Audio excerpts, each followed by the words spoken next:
Do you ever pick up a comic book and look at the art and go, wow, this artist is so good. Where did they even come from? Some artists were just good from day one and jumped straight into a major publisher. But other artists took a long time and had a very bumpy road to get there, and usually started with very small imprints and indie comics first. So I thought it'd be cool to look at some amazing artists from throughout the years and see exactly how they first got their start in the comic book industry, and then what led them to the very first major publication. Jack the King Kirby. A lot of people recognize Jack Kirby as the best comic book artist ever, not just because of what he brought to the comic book in terms of art, but also the action panels and how much he poured into each art to make them something very special. And also, a lot of the characters you love today was created by Jack Kirby, such as the Incredible Hulk, Fantastic Four, X-Men, Captain America. But where did he get his first start? His first work he ever did was for a newspaper called Lincoln Newspaper Publications. And a lot of times they would do these informational pamphlets. So back in 1937, he did Your Health Comes First, and also The Romance of Money. Now these are extremely rare, hard to come by, but if you can find one, pretty much any grade, you're going to run about $1,200. Then in 1938, he went over to Eisner Studios, which basically would just make a whole comic book for a publication. They would come and say, hey, we need a comic book about this, and they would just do everything in-house and then give it to the publication. And he did his first work at Jumbo Comics #1 in 1938. He did The Count of Monte Cristo, and at the time, he would use a different name, Jack Curtis. So these are pretty rare. They're also huge, and something like this in a mid-grade, low-end grade, it's going to run you about $5,000. John Byrne. Now, he got into comics after watching Superman's by George Reeves, so the old Superman. And then he picked up Fantastic Four #5, where he really got into Marvel. So the first character he created was Gay Guy. Yes, that was the name of the character he created, Gay Guy.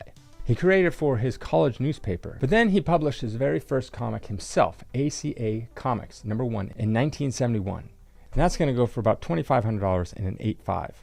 He did a few independent comic books here and there until he got his big break at Marvel with Giant Size Dracula #5 in 1975, where he did some interiors. And that's going to be about a little over $500 for a 9.8. Frank Miller. Now, he was a fan of comic books from the get-go. And actually, if you look at the Cat #3 from Marvel Comics, you can see a letter in there from Frank Miller himself when he was in his younger years. But he got his first official work for Gold Key, Twilight Zone #84 in 1978.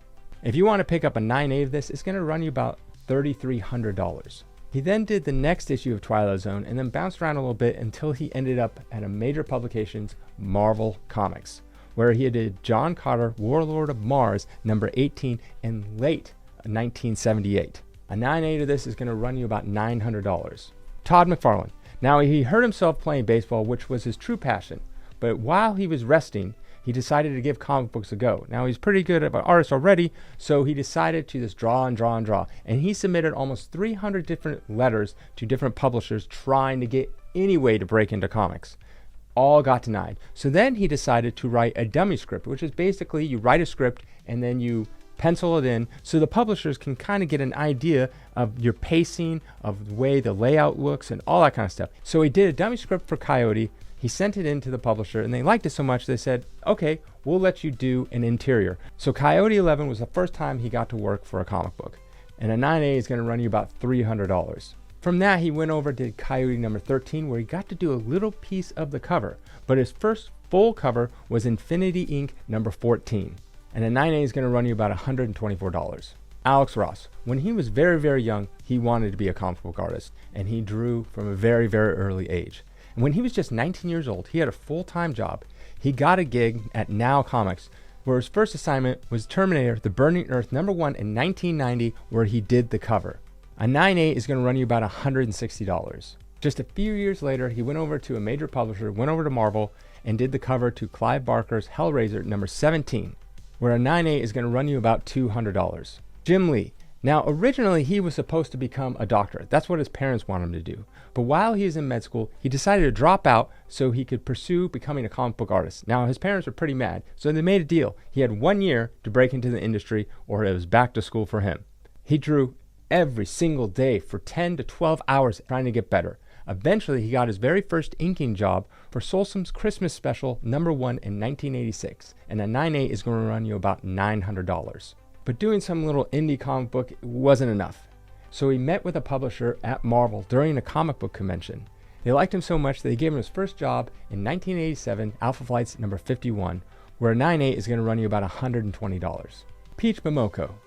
Now, at the time, she was working for a pornographic magazine as an editor, and through that, she met a few people at Girls and Corpses magazine, and they liked her art so much that she did a few pinups in the 2013 special. Now that's not very expensive, it's going to run you about $30. And as the years went on, she continued to do more little pinups and little art. She even started making t-shirts and selling her art that way so people could get the t-shirts with her art on it. And in 2019, she got a big break at Marvel, where she did the variant cover for Marvel Rising's #1.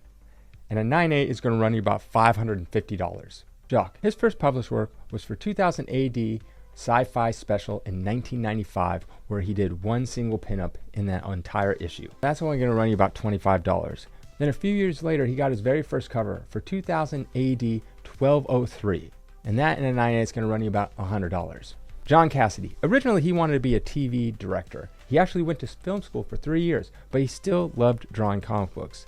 And in 1994, he worked on a small publisher called Boneyard Comics, where he did A Touch of Silk and A Taste of Leather. If you're not familiar with Boneyard Comics, the lead singer of My Chemical Romance, Gerard Way, actually got his start on Boneyard Comics as well. A couple years later, in 1996, he worked for Dark Horse on Ghost #20 doing the cover. A 9.8 is going to run you about $25. And from there, he catapulted going over to Marvel and DC. Brian Boland. While in college, his friend wanted to come up with their own fanzine. And he said, okay, but he wasn't really sure if he was going to do comics full time. So they produced their very first fanzine, RDH Comics #1 in 1971, where they only made about 200 copies. And that's going to run you about $300. A year later, in 1972, he got his first major work out of publication where they were trying to make comic books for Nigerians to teach them how to read. So he started work at Power Man #2, which is a Nigerian superhero. Now these are not common at all, and it's going to run you about $250. Ed McGuinness, he got his first break in Vampire Strikes #1 in 1995. A 9.8 will run you about $72. A year later, he started working at Marvel, and the first one he did was Wolverine 1996, where he did the interior. And a 9.8 is going to run you about $150. Greg Capullo. Now he got his first work in Gore Shriek #1, where he did the interior. Then he did Gore Shriek #4, where he did the cover, and this is both from 1986. #1 is going to run you about $300, but #4 will run you about $500.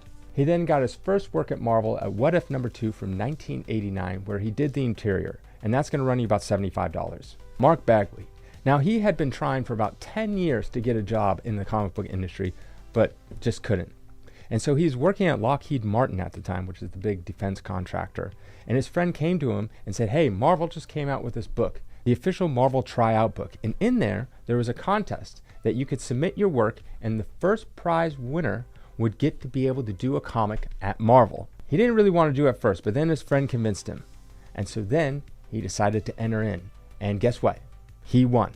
Now that book is going to cost you about $150, but he's not in that book. That came out in 1983. It wasn't until 4 years later, in 1987, that he finally got his first work at Marvel. And he started with Night Mask #9 in 1987. And that's going to run you about $25. Dale Known. Now he got his first work in Samurai #13 in 1986. And that's going to run you about $75. And then it took him about 4 years until he got his first major publications at Marvel, with Ninth Man #8 in 1990, and that's going to run you about $50. Mike Mignola, he did his first comic book work in Comic Book Reader 183 in 1980, and that's going to be about $25. He did get his first inking job at Marvel in Defenders 116, but his first actual drawings and pencils were in Marvel Fanfare #16 in 1984, and that's going to run you about $35. Well, I hope you like this list. Let me know what other comic book artists that you're blown away and you want to know the history of how they first got started in comic books. Have a great day.